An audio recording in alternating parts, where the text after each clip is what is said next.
Professor James Heisig is Professor Emeritus of Nanzan University in Nagoya, where he has spent the past 45 years promoting the dialogue among philosophies and religions at the Nanzan Institute for Religion and Culture, where he has also served as director from 1991 to 2001. His published writings and translations have reflected a life on the borderlands between reflections on the human condition and the liberation of religious experience from doctrinal certitudes. He published more than 90 volumes, but here I will just mention Philosophers of Nothingness, an essay on the Kyoto School, published in 2001, and Much Ado About Nothingness, essays on Nishida and Tanabe, published in 2016. So today, Professor Heisig closes the session with some reflections on two different approaches to transcendence, the European approach of Jaspers and the Japanese approach of Tanabe Hajime. Despite some significant differences, these two philosophers conceive icons as bridges beyond the limits of our understanding.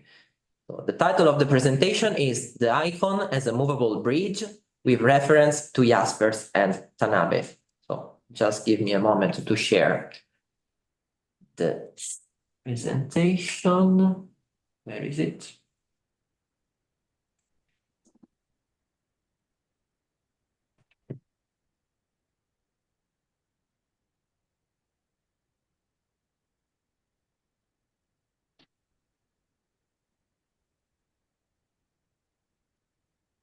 Here we are.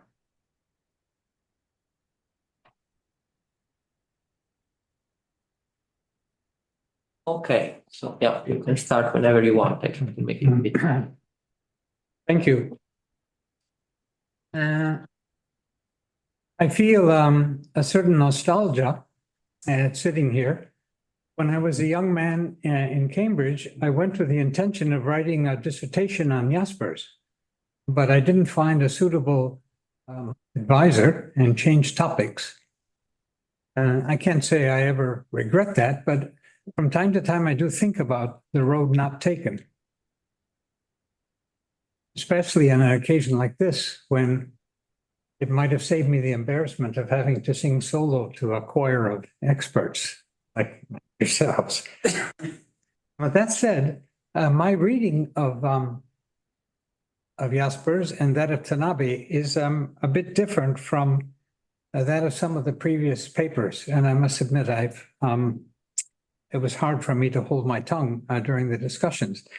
But in any case, my aim is not to lock horns or offer a counter assessment of Jaspers' thought, but to put to Jaspers and Tanabe question that neither of them, as far as I know, asked in so many words, but which I think they both would have found very familiar and engaging.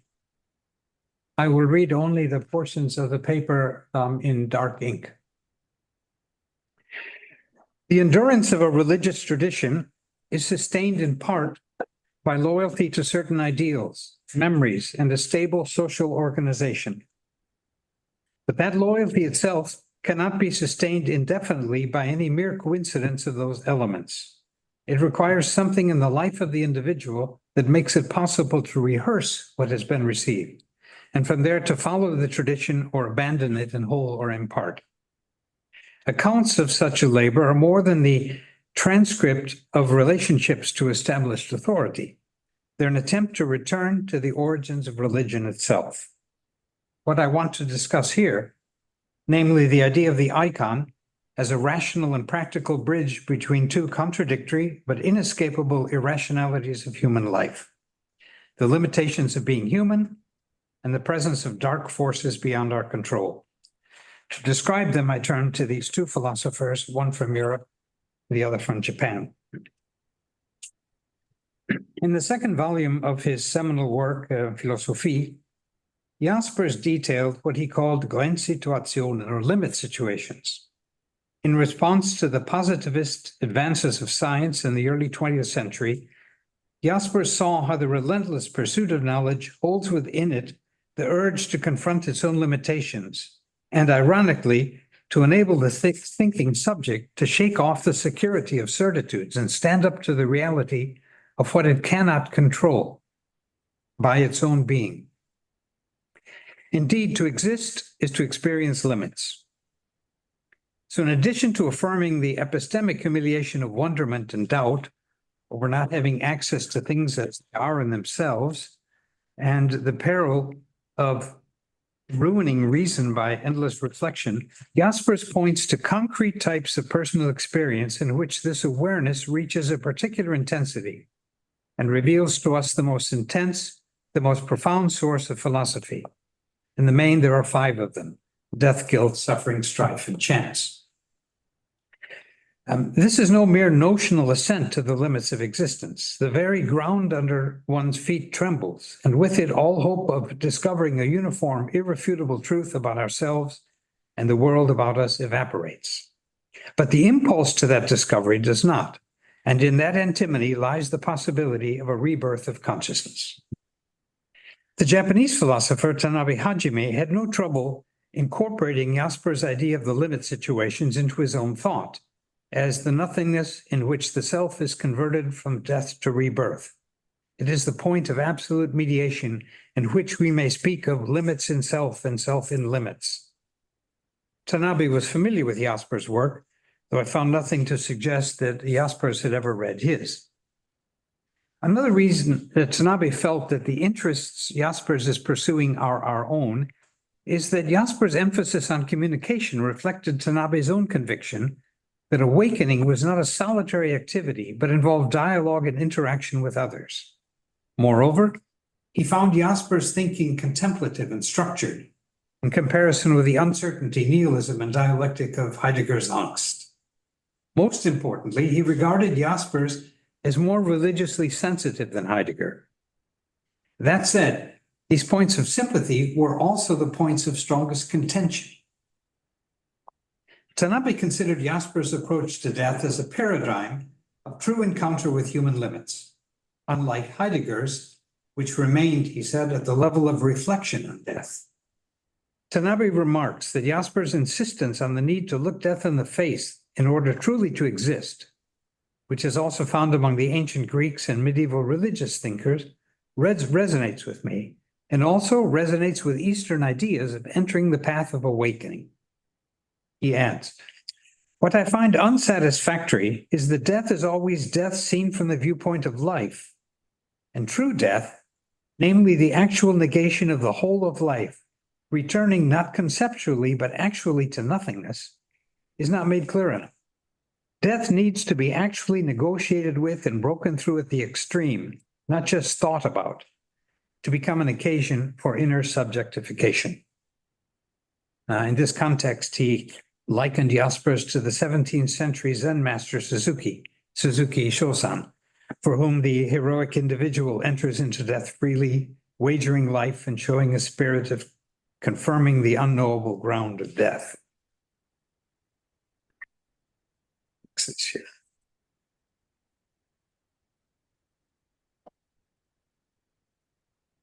The same could be said of all the limit situations that Jaspers singles out, but it's only when a personal experience of limits opens out to insight into the human condition itself that the idea of the limit situation comes to term. Like Kant before him, Jaspers was aware that any such idea is ultimately a Grenzbegriff, grasping for something beyond the reach of reason, a transcendent reality whose rhythms seep into our minds only in flickerings of self-revelation, not in clear and rational content. But in the end, it's what reason does with the awareness of the limits of reason that creates meaning. Tanabe wanted to push further, to confront reason itself, however clear and distinct, or unclear and indistinct its contents, as a limit situation, and to achieve a state of awareness beyond a subjective acceptance of the limits of reason. The difference between their positions stands in clear relief when we turn to the second of our fundamental human irrationalities. Every vital philosophical thought, writes Jaspers, points beyond itself to a transcendent reality. Tanabe deals with the pointing and the transcendent differently from Jaspers. Both thinkers wanted to give primacy of place to the experience of dark forces. That is, the approach in human experience of powers unknown and uncontrollable. For Jaspers, it is the rational content, frail as it is by comparison to the ordinary deliverances of reason, that keeps the subject connected with such forces. For Tanabe, the connections lie in awareness of a force in which the light of mind is completely swallowed up, not merely resigned to having to cope with this alienation from the noumenon of reality. Tanabe has no difficulty with the notion of transcendence in the weak sense, that which surpasses understanding. It's rather the positing of a supernatural reality that has him part company with Jaspers. For Jaspers, the world as a self-sustained, self-contained, self-sufficient whole is both unintelligible and hopeless. Seeking for hope and understanding means anticipating that there's something to be found. In his own words, transcendence must be present where I seek it. The very failure to understand the world as self-contained brings us to the edge of an abyss where we experience nothingness or God. Jaspers' notion of reality, therefore, includes the world of being that we perceive and in some measure understand, a higher, all-encompassing reality of being that we, with our limited facilities, perceive as the presence of an unknowable nothingness. Tanabe centered on what he saw as a fundamental ambivalence in Jaspers' notion of the transcendent. On the one hand, the transcendent belongs to a higher plane of reality than human reality, and as such is more than mind can handle. On the other, its presence is sufficiently manifest to mind to make itself known as something transcendent. To understand Tanabe's counterposition, we need to look more closely at what Jaspers means by the transcendent manifesting its presence. The mere idea of reason at the end of its tether, struggling to take a step it's not equipped to take, argues only for the limits of reason. It says nothing of what reality, if any, lies beyond its reach. But the struggle leaves a residue on mind, inklings of something beyond. Jaspers referred to them as the language that transcendence uses to let us know of its reality. These inklings are not of our own creation, but belong to metaphysical objectivity as ciphers of transcendence.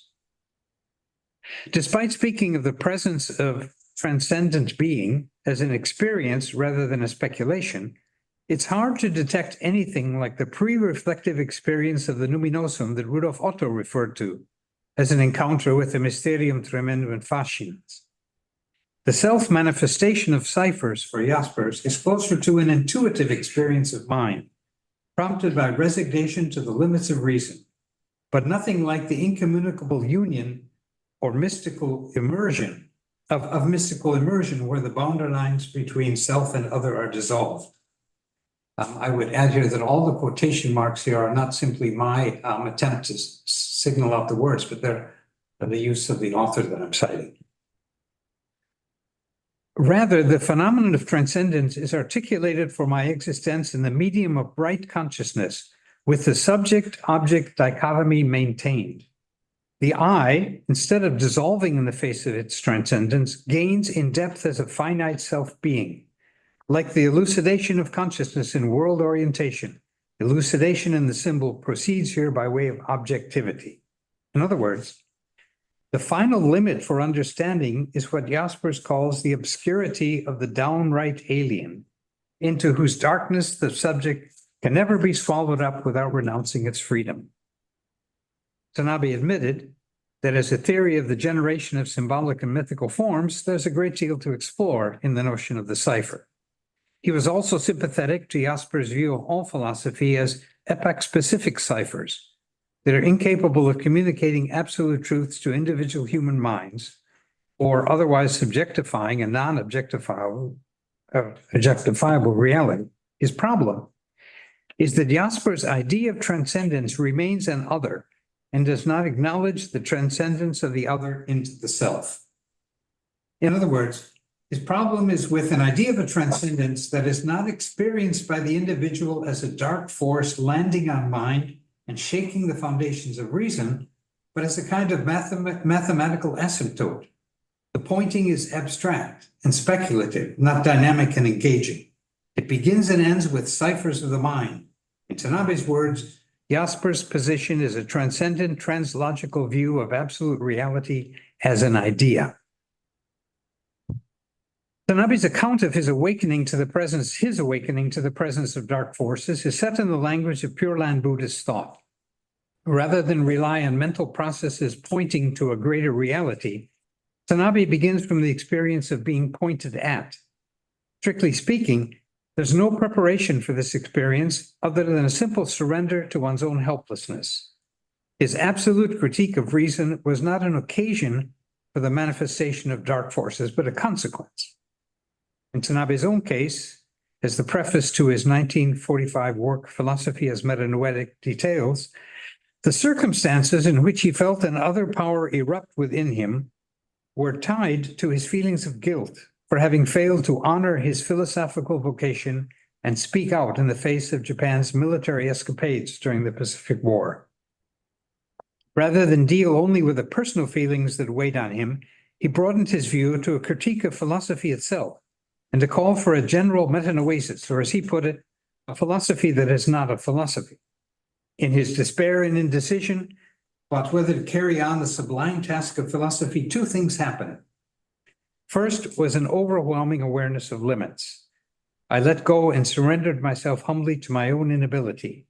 I was suddenly brought to new insight. My penitent confession, metanoesis, zange, unexpectedly threw me back on my own interiority and away from things external. There was no longer any question of my teaching and correcting others under the circumstances. I who could not deliver myself to do the correct thing. The only thing for me to do in the situation was to resign myself honestly to my weakness, to examine my own inner self with humility, and to explore the depths of my powerlessness and lack of freedom. This sense of limits was followed by an overwhelming awareness of a force beyond his understanding and control, working a transformation within his person. He felt impelled to conversion by a force he did not call on for help or of whose reality he was even aware. On the contrary, he states that the plea to higher powers for salvation is an obstacle to true transformation. The temptation is to treat the other as a transcendence, a reality totalitariter to our human condition.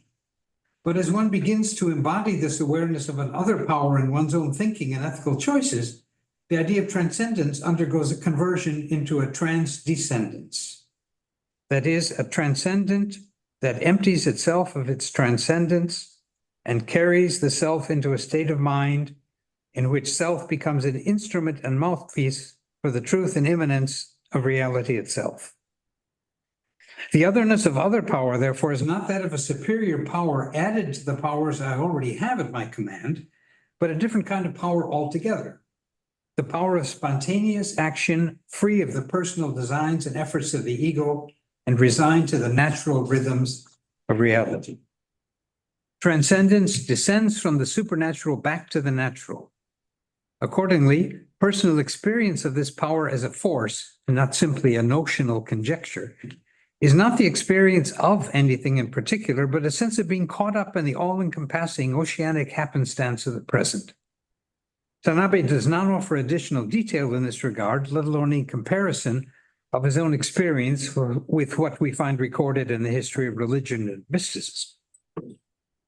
Quite apart from their different approaches to the idea of a transcendent reality, it's the experience of forces as a complement to the experience of limits that sets Tanabe's view of religion apart from that of Jaspers. As Tanabe himself recognized, there are elements in his thought that remind us of Jaspers' application of the grammar of ciphers to religious truth, but their very different approaches to the place of religious practice overshadows the comparison. This brings us to a consideration of the icon as a bridge between limits and forces. Although we speak of human limits and dark forces as irrationalities, this does not mean they have no place in mind. On the contrary, to give them meaning requires that they bond in mind. Insofar as such binding requires that those irrationalities be identified and interpreted, it must make some sense to reason. The kind of sense we're talking about is more symbolic than discursive. Its aim is not rational clarity, but inclusion. That is, to find a way for limits and forces to interact reasonably in thought and language. This interaction crystallizes in what we may call icons of the irrational. By icon, I mean a perceptual form of a formless reality.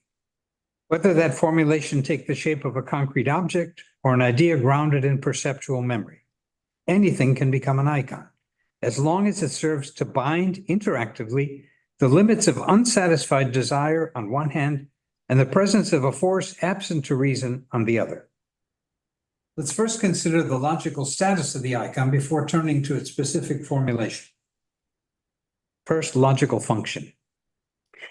For any claim to be trustworthy, it needs to be grounded in irrationality and at the same time manifest the aboriginal human desire for release from the irrational. It must be hopeless and at the same time questing. What's needed is a logic that combines the functions of identity and entailment. The role of the icon is to draw attention to the connection between the two irrationalities of limits and forces, and at the same time, redefine each in terms of the other. Only in this way can we reaffirm the self-contradictory essence of human existence as an unquenchable impulse to know and control our surrounding reality, and at the same time, the permanent indisposition of that reality to be known and controlled. Jaspers speaks of the transition from the logical collapse of metaphysical concepts when seen as symbols to the constant alteration of being and non-being in reality. He clearly means to include the concepts of subject and object, self and other, unity and duality, the natural and the supernatural. The objective world presents itself as dual only within a unified intellect and will.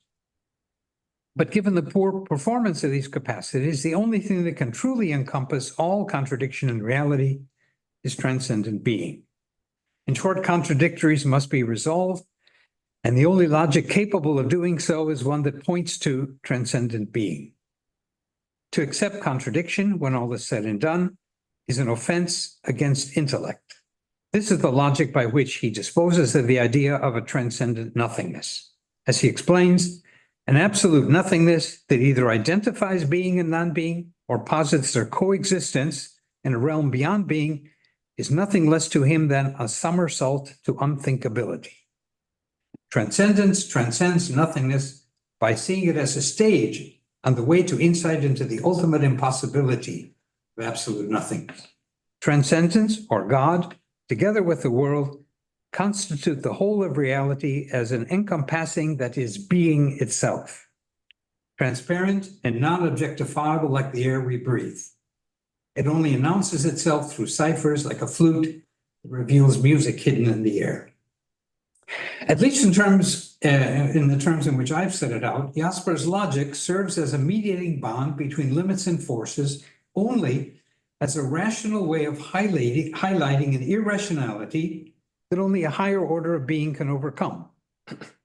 In contrast, Tanabe relies on a logic that preserves the contradiction as a more faithful account of reality and focuses on the irrationalities as a manifestation of a worldview in which nothingness does not collapse into being or being into nothingness, but that each requires, entails, and enhances the other. The signal of this logic at work is the copulative soku, which means something like, and at one and the same time, or that is to say, or is immediately related to. Scholars commonly translate soku as qua, sive, or even simply as. For myself, I prefer the simple preposition in. At the loftiest level of abstraction, therefore, we have being in nothingness and nothingness in being, as if they were two sides of a Mobius strip, where the front of a single piece of paper merges into the back and the back into the front. In the case of limits and forces, the soku points to a bonding in which the experience of forces reinforces our awareness of the limits of understanding and limits the ability of forces to manifest themselves clearly to awareness and understanding. This is the function of the icon, to find a reasonable explanation for the coexistence of two ultimately unexplainable aspects of our human condition. Icons can function on either logic.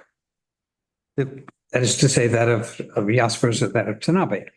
The belief that one day the dark forces will step in to erase the limitations of life and reason, even its most literal and dogmatic form, is still essentially iconic.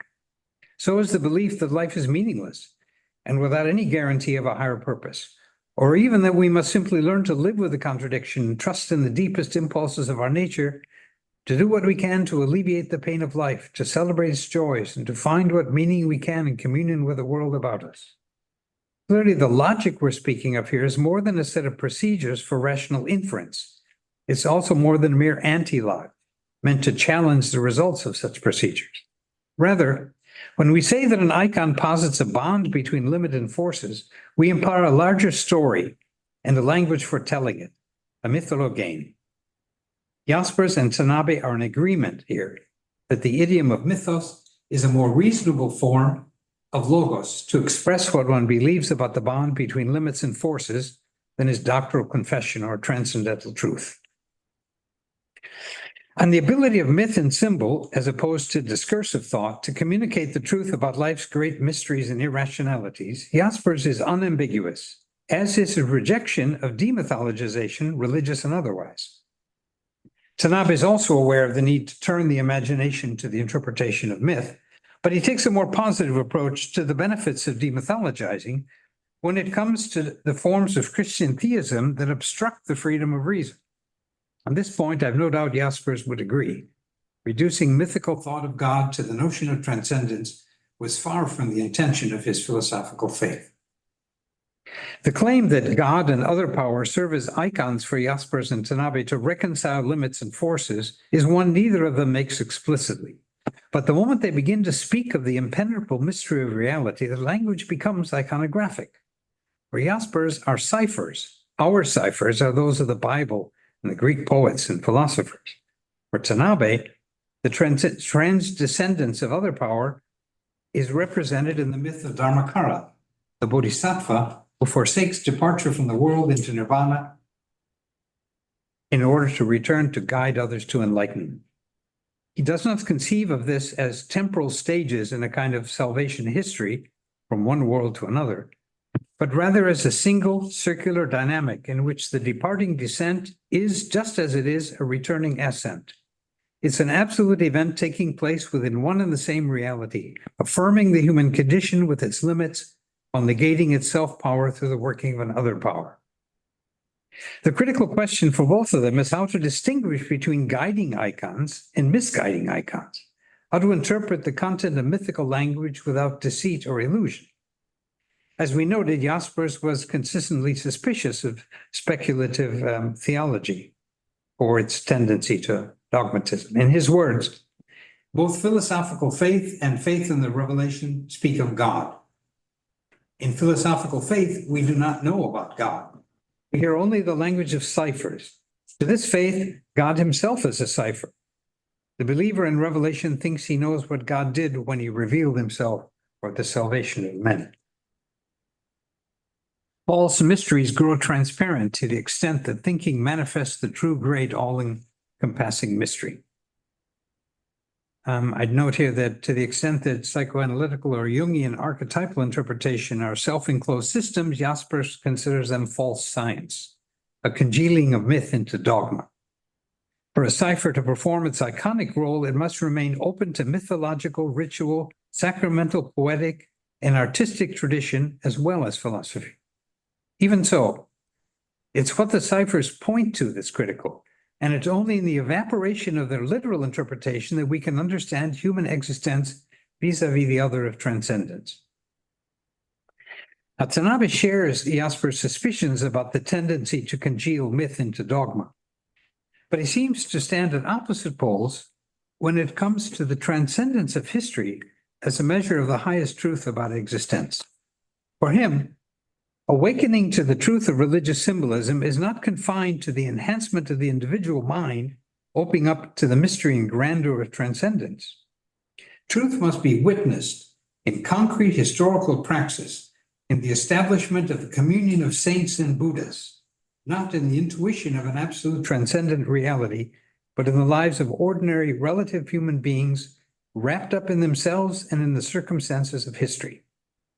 On this point, Tanabe consistently distances himself again and again from Jaspers. Anything that impedes the demand for concrete practice by over-rationalizing the irrationalities of life is suspect. This is the bedrock of his logic of the specific as a necessary mediation for the content of the individual, for the contact of the individual with the universal. When applied to religious truth, symbols of transcendence take on a new and intensified importance. For Tanabe, Jaspers' critique of reason stops short at reason's reflection on its own limits. An iconography aimed at the coincidence of limits and forces, however, meticulously drawn, remains an empty silhouette until it produces fruit in time and history. Tanabe's appeal to other power only becomes an icon when it's experienced as an other force that strikes against the life of the individual and is then embodied in compassionate action in history, the place where the inner workings of metanoesis become outwardly transformative as well. Jaspers achieves something like an absolute critique, Tanabe says, but does not reach the standpoint of a dialectical absolute nothingness. It is a dialectic that works in two directions at the same time, in the mutual entailment of a social relationship, towards an awareness of the dark power, of the dark forces of other power, and towards action within the limits of the historical world. Tanabe's goal is rather a parallel and correlative mediation of the revolution of the social environment and the existential awakening of the individual. By reading historical limit situations that mediate reality as ciphers of transcendence, Jaspers exposes the unmistakable tendency of his existential philosophy to a mysticism that absorbs the self into a Platonian one that cannot be likened to the self-sacrificing love of God, or agape. Since love is essentially always a self-sacrifice, self-extinguishing, kenotic annulment, the true self slips through the grasp of Jaspers' pursuit of existence. There's no need to defend Tanabe's generalizations of Jaspers' philosophy as a whole to appreciate the broader assault on the notion of a history transcending the history of the world. The crux of Tanabe's criticism is that insofar as the conflict between the immanent and the transcendent is resolved internally in the individual, no matter how it may be communicated, it minimizes the divisiveness in the specific social realm. And as a result, there's no true achievement of transcendence in immanence. It is, in effect, a dialectic of religious love that loses concreteness. In the abstract, Tanabe agrees with Jaspers that the struggle of the individual for true existence is a lebender Kampf that involves the struggles of others, but comes to term in a rational impulse towards the totality of the one. That was not enough for Tanabe. An awakening of the self, distance from the practice of social liberation, call it agape if you will, does not in fact shake off the vestiges of self-satisfaction that collapses nothingness into being. Hence, Jaspers' focus on mutual communication and existence seems to stop short of insight into the ideal of salvation as salvation from one's own salvation. The dialectic of self-negation and self-affirmation that takes the social dimension and the ideal of a communion of saints seriously. Jaspers' focus on the freedom of the individual rises above the confrontation of the individual and the social, which amounts to nothing other than an abstraction of the whole issue and a capitulation to the irrationality of the desire to transcend limit situations. By retaining the dialectic of the social and specific, the attention to self and other, I and thou, is a matter of course in true existential communication. Tanabe raises the same criticism against a purely abstract dialectic of being and nothingness that lacks a moral skeleton, the brunt of the self-accusation at the heart of his own revision of philosophy as metanoetics. Nothingness becomes concrete for the first time only in love. This is where the phrase nothingness in love takes on its full meaning. Self-renunciation in metanoesis, through unending repetition, rejects the specific as something subtle and being as something abstract, transforming them into mediating symbols of nothingness. Metanoesis means self-renunciation in proportion to how social it is. This also explains why Tanabe balks at Jaspers' idea of the encompassing as unmediated, that is to say, disconnected from time and history. In fact, Jaspers explicitly speaks of the faith in which he tried to live as without mediators, in direct relation to transcendence. To be truly umgreifende, Tanabe argues, faith cannot be viewed as an individual act with a particular content that can be intuited in a flash of insight. And the special existential awakening of the unique individual, Jaspers says, but must be interpreted immanently in existence. Faith may be pointed to by ciphers, but to serve as a ground of existence, it cannot be located in the transcendence of eternity. It's precisely in the contemplation of love through the dissolution of reality that makes the encompassing eternal. But true love must mean a denial and an annulment of the self. This is what gives life to active freedom for an individual being, the only thing that makes it real. Any idea of the encompassing that supersedes the awakening to action is therefore itself to be superseded and replaced with the transcendence that transcends. I'm not concerned here with defending Tanabe's critique of Jaspers, except insofar as it highlights the nature of the icon as a bridge between the reality of human limits and the presence of dark forces. It loses its iconic function as a bridge uniting two ultimately irrational experiences when it sees the one as a wound and the other as its healing.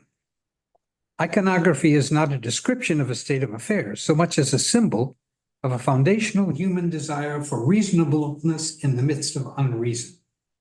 It's not so much a standpoint as a way to navigate from one to the other without taking residence in either. Vigilance over this essential function of the icon must turn iconoclastic when it's threatened by rational certitude. The bridge is always to some extent unstable, under repair, and movable. If not, the deep affinity between Jaspers' philosophical faith and Tanabe's metanoetics is reduced to an academic comparison, detached from the transformation of mind and the world to which they both dedicated themselves. If philosophy is to wrestle with the origins and development of religion, it does well to let William James' question play in the background. Why may not thought's mission be to increase and elevate rather than simply to imitate and reduplicate existence? Or perhaps more to the point, Nagarjuna's crowning index, Shunyata Karuna Garbham. Emptiness is the womb of compassion. To rehearse for oneself the state of mind in which religion comes to birth, it's not enough to study its iconography as a portrait of a superhistorical power that sweetens the bitterness of life by swinging low into its irrationalities and carrying us home to a higher destiny. But it's also a misguided quest unless it leads away from preoccupation with oneself as a way to increase and elevate engagement with the irrationalities of our existence. Only by alleviating the suffering of the world and reinforcing our connectedness in love with our fellow human beings and our sadly vandalized earth can the essential binding function of religio disclose itself. Only then can philosophy recover its original vocation of promoting the good life. Thank you. It went longer than I had calculated. I apologize. Still fine, yeah. Thanks, Professor Heisig. We still have at least 20 minutes for the discussion, so let's open the Q&A session.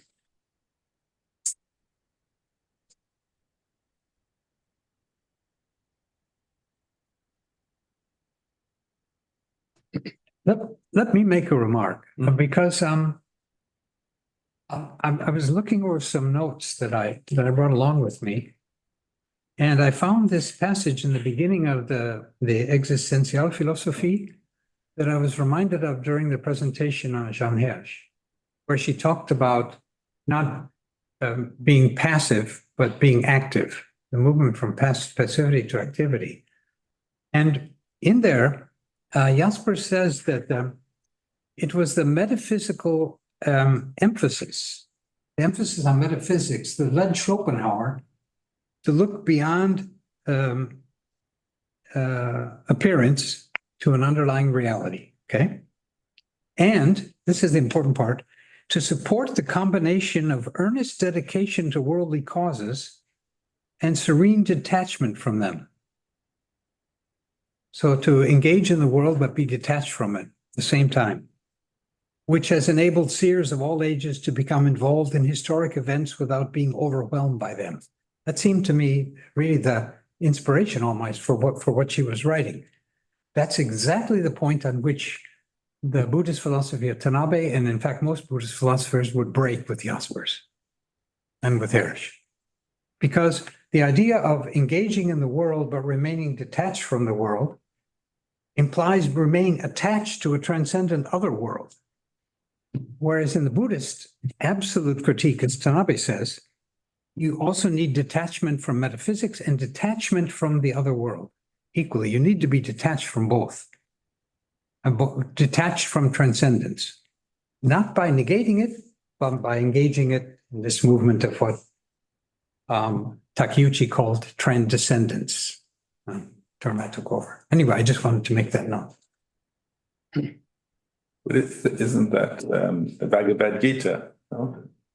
Oh, I mean, standing between the two armies, no. attached from both?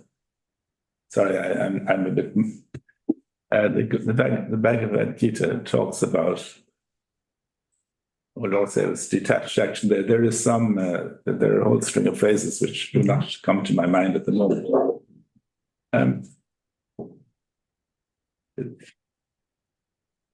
It's kind of very basic. Yeah. And I mean, It is. It's the most basic thing about Mahayana Buddhism that I found missing in, I mean, not just missing, but glaringly missing in the papers this morning, is nirvana in samsara, samsara in nirvana. You can't just have, a logical critique on nirvana, insight, reason. Sorry, this in would be this. Soku, yes, yeah. And I must admit, I didn't read of course, I didn't read everything of Jaspers, but nothing I read gave any clue that he would have thought like that. So I think the difference is notable. So there's a quote in the paper, the last paper that was read, that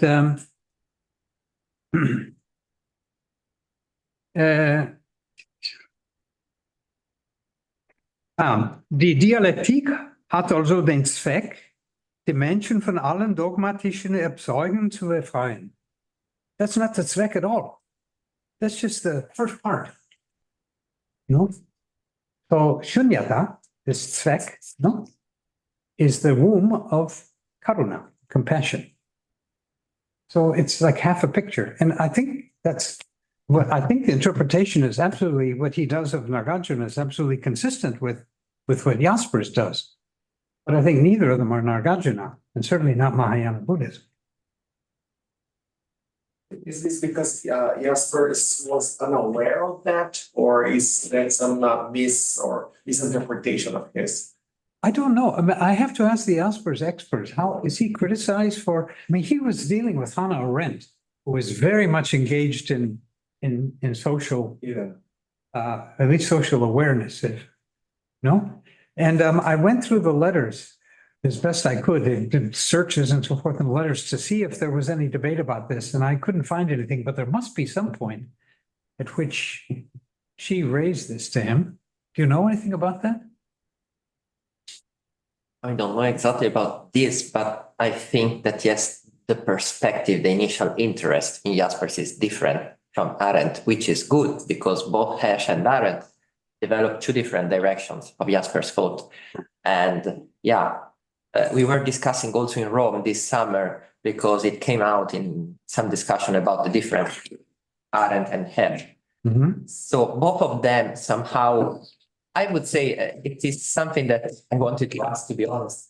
But I will be short because I see that there's another question online, so I don't want to take too much time. But Both of them try to go, Arendt and Hersch, I mean, to go in the direction of re-enhancing the world, as you were saying, because I mean, Jasper somehow opens the path, his way of conceiving transcendence and the limits. Arendt and Hersch, thanks to this female sensibility, consider more the link with the world, maybe not from the Eastern sensibility, which is yet another way to consider the binding with the world.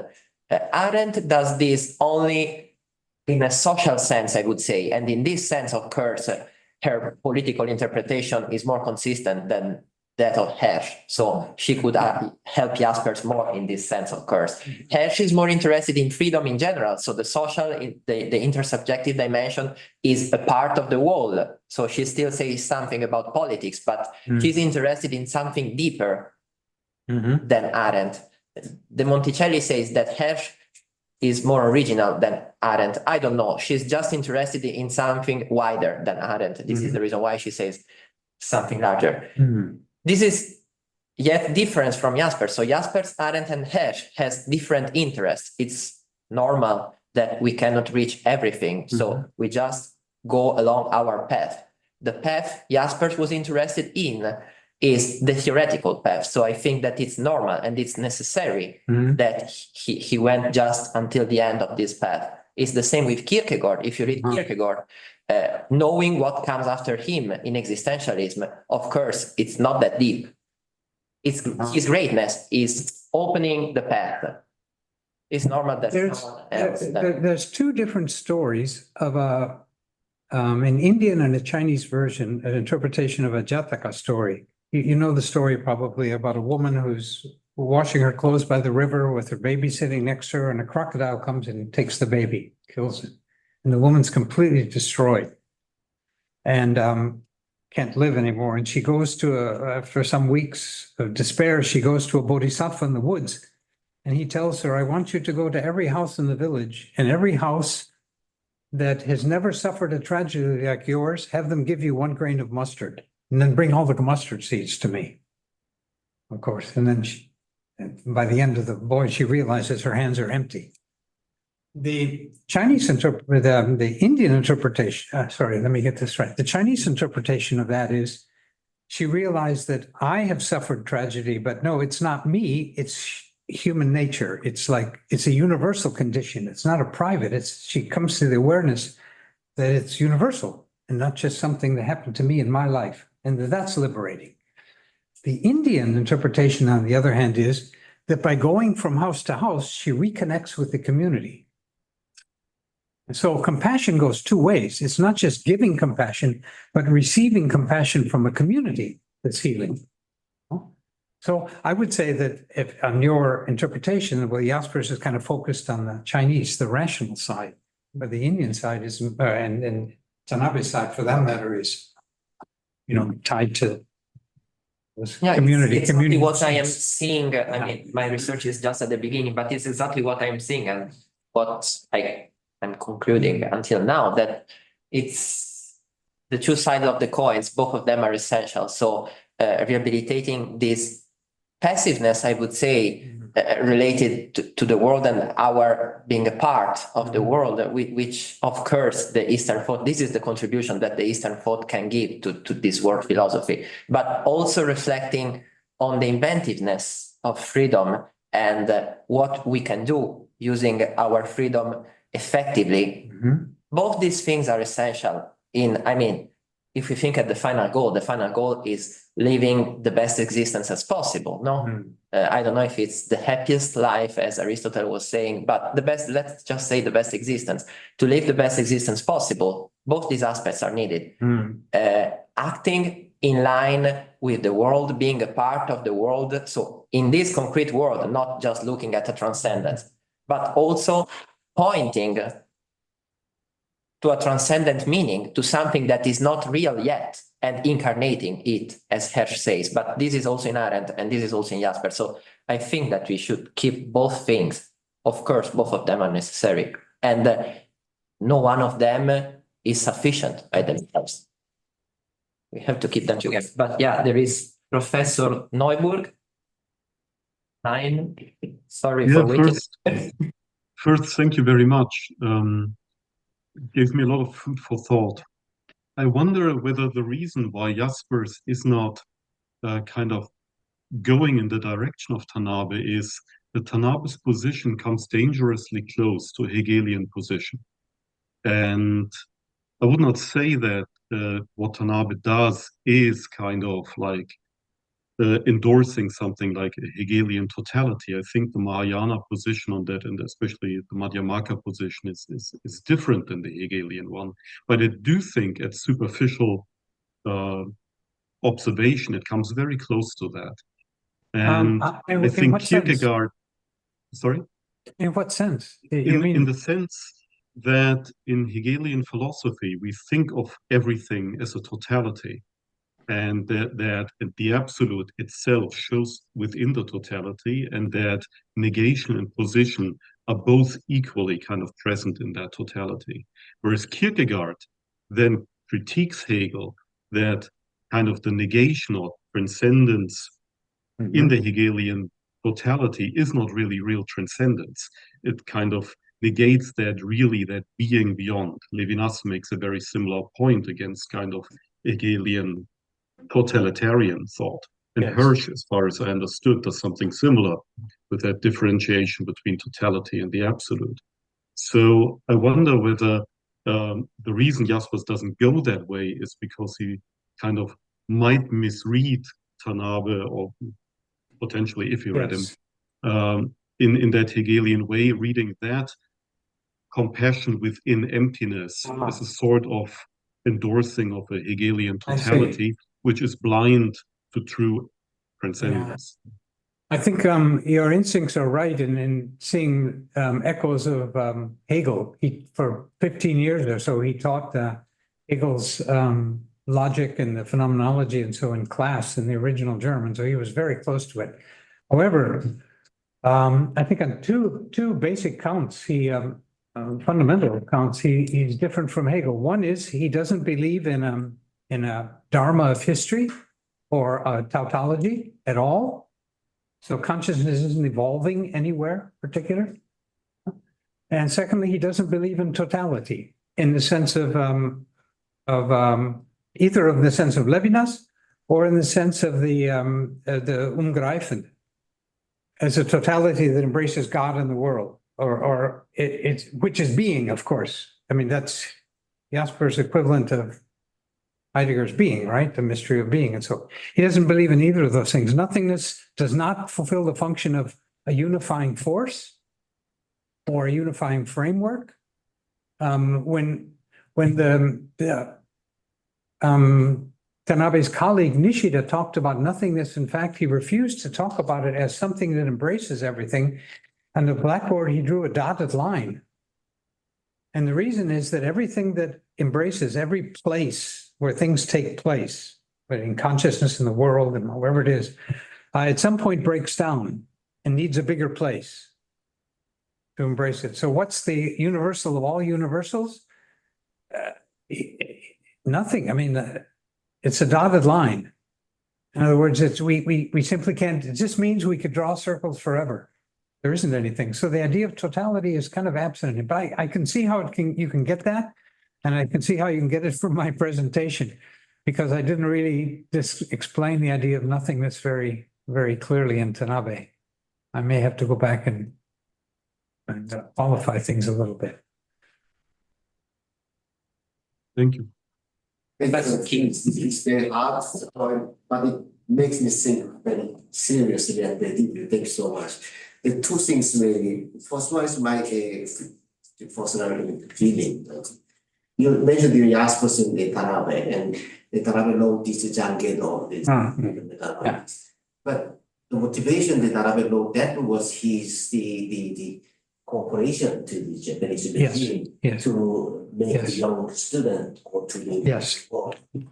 But I personally translate that in Korean, so I have a chance to read that from the BBC. But why I translate that, I could not find what is the point he wants to say. at the beginning, he said the philosophy begins from metanoia. Yes, yes. But at the end, he suggests that the all philosophy should learn from this Japanese Buddhism, Shinto Buddhism. So there was, Jaspers was persecuted under the Nazi regime. Yeah. Darabin was question, I think, somewhat contrasting. So it's some paradoxical that you said Jaspers has more some social dimension, but the Darabe can compensate that position from the law or the context. Yes, yes. So that finds a little bit paradoxical. That's my personal feeling. The second one is I'm studying theory, so I have not been trying to think philosophically. So yes, today we know Jaspers' way of thinking, the Scheiteldes the breakdown thinking. And at the moment, you can experience some the leap, some sprung to this sentence. So I think, for example, as a cipher for that the sprung, I think, for example, the cross, the cross of Jesus. Cross means the boundary situation of the human being, and also the possibility to get over that the boundary to this resurrection. And this the Soku, the Buddhist way of thinking, that one of the cipher of the Lotus Sutra can be as one cipher. There is the pure world in the dirty world. That is we can grasp two words through the categories in Soku. But I found the title very interesting. It comes as a movable bridge. Can you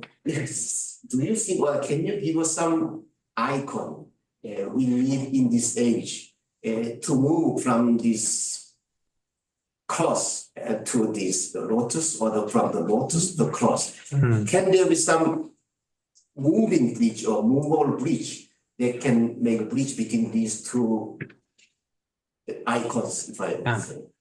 The first question I'll just kind of put aside very quickly. I think there's a lot of problems with Tanabe's philosophy and a lot of problems with his actual metanoesis, because he never engaged in social thought. He never left his house hardly at all. So he was proud of having lived in Kyoto for most of his life and never gone to a temple. So I mean, there are problems with that, right? He remains an abstract thinker even now. But my concern with icons is this: you talked about taking this leap when the shock, is it? You said the shock. I couldn't understand. Yeah, the shock. Yeah. So that for me is only half of it. That was my whole point. That a religious icon, whether it's the cross or the lotus or whatever it happens to be, is not really religious if it's simply what do you say, concerned with my own limits and my own private salvation. And religion wouldn't generate from that. You just get philosophy out of that. Religion comes because of forces, dark forces. By dark, I mean unknown and uncontrollable, impenetrable by the mind. Something that strikes you. It can be like the oceanic feeling, that Shlama talks about. It can be a sunset, a sunrise. It can be a death. It can be a terrible dream. It can be a kanashiba. It can be any of these things, right? But it's the feeling that there's the presence of something that is always absent to mind and absent to perception, but it's present. Now, actually, that's the way that Bernard McGinn describes mysticism. From the cloud of unknowing, he takes it, but the idea of the presence of something that's absent. That is essential for religion, those two. But religion can only survive or pass into life or be transmitted from one generation to another, let alone be institutionalized, if those two are brought together somehow. Now, I mean, you can do one thing. You can say that Jesus came to me and he saved me from my sins. Okay, that's an icon. It's not one I like for various reasons. And I think that Jaspers also has his icons in a certain way. But the bridge, the crossing over the bridge of the forces, the role of the forces of outside things is more than just a recognition, I want more. The ambitions are always outstripping my capacities, that my instincts bind me to the earth, but I want to fly, these kind of things. That's not a force. That's just a frustration. And a frustration can be private, it can be universal, it can be cosmic. It's still just a private frustration of the instincts that bind me to the earth, to bind me to this world. It's the force that's important. And for me, that was a critical point of metanoetics. And what's curious for me is that it comes up in the introduction so clearly. He feels this something coming over him. And that what I thought I was doing of my own force is really my interference with the action of another force, which is called nature, of letting things happen spontaneously, a very Buddhist idea. But that force completely disappears in the rest of the book. His absolute critique is rational to the extreme, even though it's a critique of reason. That's my problem with him. My concern, as I said at the beginning, was not to defend one against the other, but rather to say that perhaps religion will survive if more and more people rehearse the origins of religion in their own experience. Take these, bring the dark forces into mind as an irrationality, not just the irrationalities of your own frustrated instincts or impulses. But why dark forces? All the forces you list are very dark. No, dark meaning No, unknown and uncontrollable. That's just my nickname for it. alone and don't. Unknown and uncontrollable. Uncontrollable. Yeah. Yes, but it's still misleading, and you give very negative illustrations. I mean, where is the joyful icon, Okay, yeah. I mean, the presence of God, grace, these are the. Yes, basic amazing forces of grace, yes, sure. Christianity. Yeah. They can be dark because of these dark theologies of grace that you have in Augustine and Calvin, but Yeah. basically they're not supposed to be. I think so. And in mystical experience, that often they're very bright. Yes, Sometimes they're dark, but often they're very, very. bright forces. I think that's one of our limitation, that even though the force is very universal, Yeah. but we cannot feel that. Hmm. We can feel that as an individual. Yeah. That is also one limitation of our human being. But I agree that a force is just a force. It's a potential. It's a power. Our But when a power hits something, it becomes a force. That's a distinction in physics between the two. And I think it does hit us, but we don't pay attention to it. Sorry, I can understand. It does. We are struck Yes. by these things, but we don't pay attention to it. We don't find a place for it. Just something that happened or doesn't matter or. But why should it be a force? I think that I began to think about it. And Yeah. so, and my point is, even though that force is universal and maybe Yeah. we cannot delete them, Yeah. this is always there. But we can feel that for the fear or the Yes. as an individual. That is also our limitation. Yes, of course. By Yes. we acknowledge that point, that we can feel that Yes. the power as individual, that also can be also one starting point. That we Yes. can take think other people's fear or other people's I anxiety. think so. Yes. And then that's the change that came from so-called primitive or early religions, which were clearly just limits and forces. I mean, the forces of nature that you couldn't control, that on which you depended for your livelihood, the sun, the rain, the change of seasons, all those things, as opposed to, so you had magic was an icon, a way of uniting those two. But it didn't turn into moral action or moral conscience. It was just a kind of a raw idea of magic. I agree with you. I think that this turn to the social is important, to turn to the other. Yeah. Yeah, I think this is exactly the point. The reason why I say that both things must go together, because it's essential to notice that there is this light, or there is, yes, this starting point, and that power must become a force.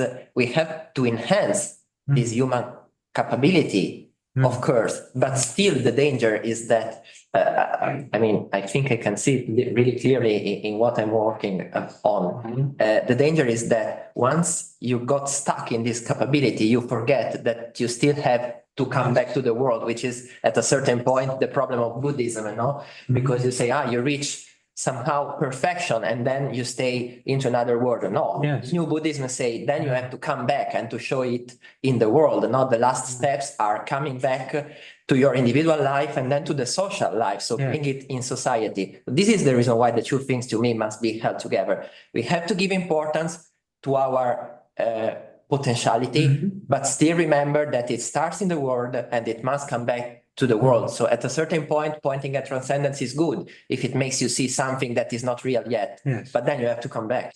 But there's one thing that, and I wanted to mention that when, in responding to Kim, that you made me think of. And that is that both, neither Tanabe nor